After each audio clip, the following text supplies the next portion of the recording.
Hello guys, welcome to my channel Aishu world. పర్వతాల్లో చుట్టుకున్న ఒక చిన్న గ్రామంలో ఒక వేకోడా అంటూ లేనిది ఒక కొండ ఉండేది.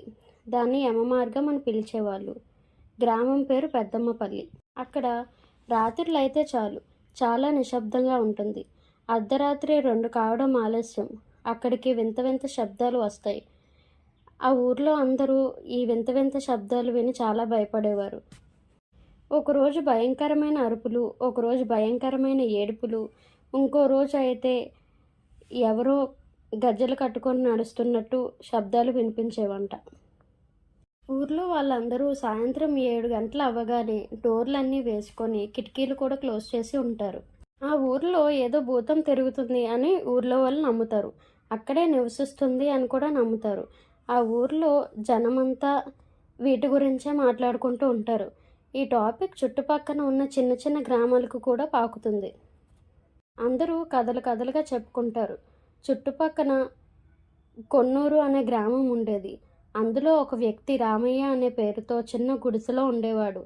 అతని భార్య దేవిక అని అతనితోనే ఉండేది. వాళ్ళకి 5 సంవత్సరాల బాబు కూడా ఉన్నాడు. వాళ్ళకి ఒక 5 ఎకరాల భూమి ఉండేది అండ్ ఒక ఆవు కూడా ఉండేది. రోజు ఆ ఆవును తీసుకెళ్ళి పాలు తీసి అవి అమ్మేసి పొలంలో దున్ని డబ్బులు సంపాదించుకొని వాళ్ళ కుటుంబాన్ని పోషించుకుంటాడు. వాళ్ళ అబ్బాయిని స్కూల్లో కూడా జాయిన్ చేస్తాడు. అంతా ఏ కష్టం లేకుండా ఉన్నదానిలో కష్టపడి వచ్చిన డబ్బులతో కొంచెం కొంచెంగా కుటుంబ బాధ్యతని నెట్టుకు వస్తూ ఉంటాడు రామయ్య. ఒకరోజు రామయ్య చిన్నప్పటి స్నేహితుడు రామయ్యని కలవడానికి ఇంటికి వస్తాడు. అతని పేరు శ్రీను. రామయ్య శ్రీనుని చూసి ఏంట్రా ఎలా వచ్చావు అని అడిగితే తనని చూడటానికి అని చెప్తాడు శ్రీను. రోజంతా రామయ్య శ్రీనుకి అతిథి మర్యాదలు చేస్తాడు. ఇంటికి వెళ్ళే సమయానికి శ్రీను వచ్చి రాము నీతో కొంచెం మాట్లాడాలి అని అడుగుతాడు. నువ్వు ఏదైనా అడగాలి అంటే నా అనుమతి ఎందుకురా, నువ్వు అడుగు అని రామయ్య అంటాడు. ఇంకా శ్రీను మొత్తం అంతా వివరిస్తాడు. నేను చాలా ఇబ్బందుల్లో ఉన్నాను. బ్యాంక్లో చాలా అప్పులున్నాయి. నా భార్య ప్రెగ్నెంట్. కనీసం ఫ్రూట్స్ కూడా కొనలేకపోతున్నాను. డబ్బులు అవసరం అని అడుగుతాడు. రామయ్య అదేంట్రా, కనీసం కొంచెం కూడా తెలియనివ్వకుండా నవ్వును నటిస్తూ ఎంతసేపు మాతో నార్మల్గా ఉన్నావు, నన్ను పరాయివాడిని అనుకున్నావా అని అడుగుతాడు రామయ్య.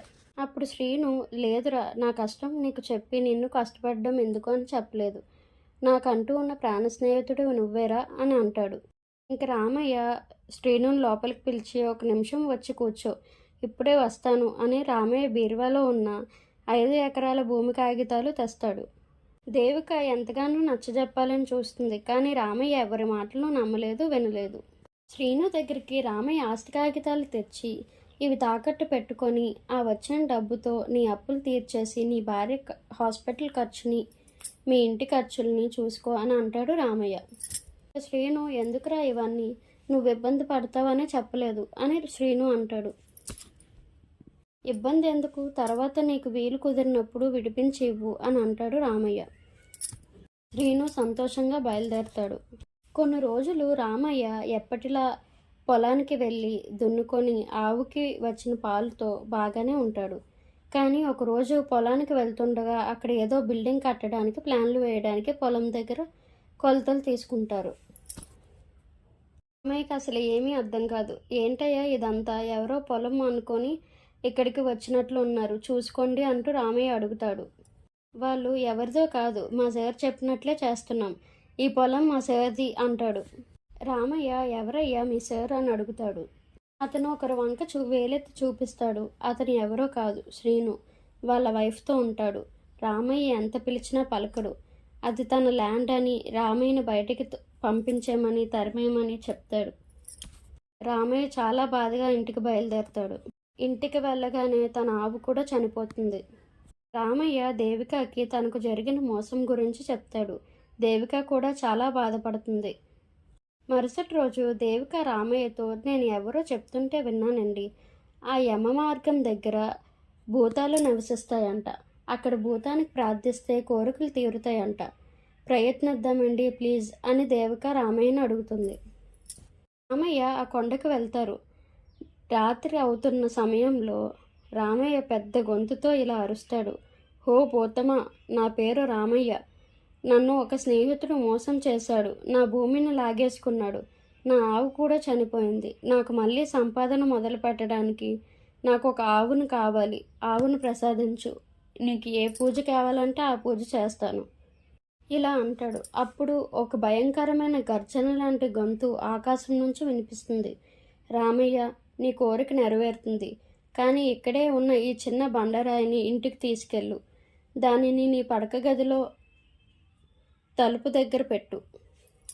రేపు పొద్దున కల్లా నీకు ఆవు లభిస్తుంది. నీ నుంచి విడిపోయిన ఆ భూమి కాగితాలు కూడా నీకు వస్తాయి.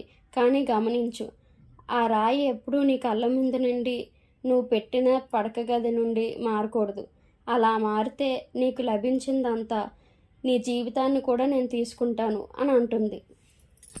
రామయ్యకి చాలా భయమేస్తుంది, కానీ ఆశ కూడా పెరిగింది. అతను ఆ బండరాయిని మోసుకుంటూ ఇంటికి తీసుకెళ్తాడు.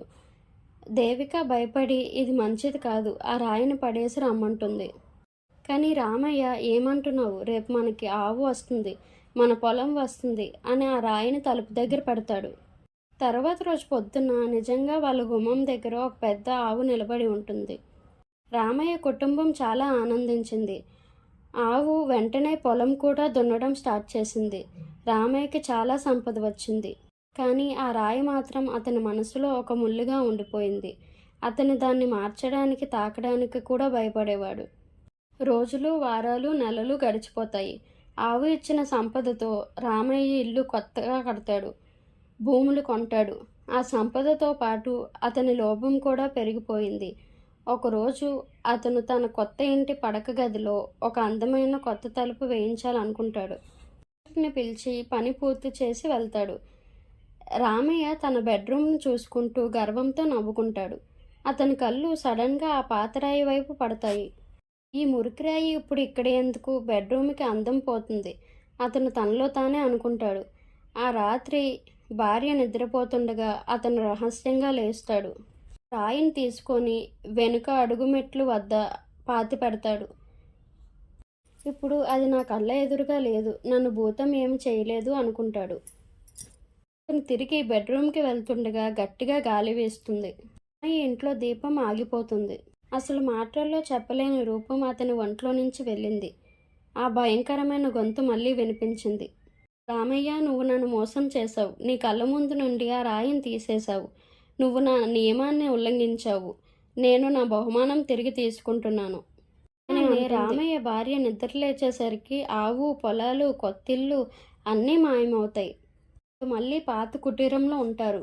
మరియు రామయ్య అతని బెడ్ పైనే ఉంటాడు. దేవిక శ్వాస చూస్తుంది. అతను చనిపోయి ఉంటాడు.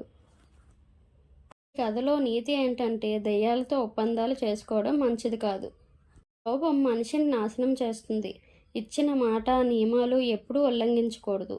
స్నేహితులకి మన స్తోమత మించిన సహాయం చేయకూడదు.